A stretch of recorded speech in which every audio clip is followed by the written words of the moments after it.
On this street, no one took the trouble to get up any earlier than they had to. Nowadays, it was just self-employed people and other disreputable sorts living here. The cat sat with a nonchalant expression in the middle of the footpath that ran between the houses. It had half a tail and only one ear. Patches of fur were missing here and there as if someone had pulled it out in handfuls. Not a very impressive feline. Ove stomped forward.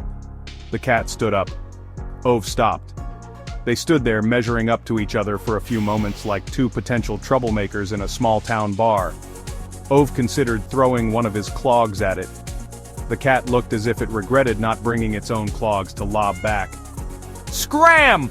Ove bellowed so abruptly that the cat jumped back. It briefly scrutinized the 59-year-old man and his clogs, then turned and lolloped off.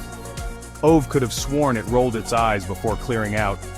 Pest, he thought, glancing at his watch. 2 minutes to 6. Time to get going, or the bloody cat would have succeeded in delaying the entire inspection.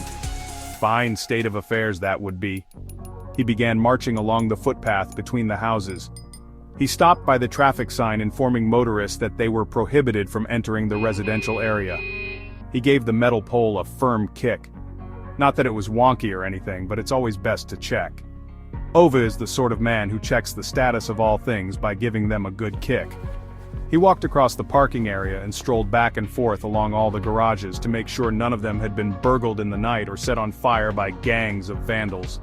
Such things had never happened around here, but then Ove had never skipped one of his inspections either. He tugged 3 times at the door handle of his own garage where his Saab was parked, just like any other morning. After this, he detoured through the guest parking area, where cars could only be left for up to 24 hours.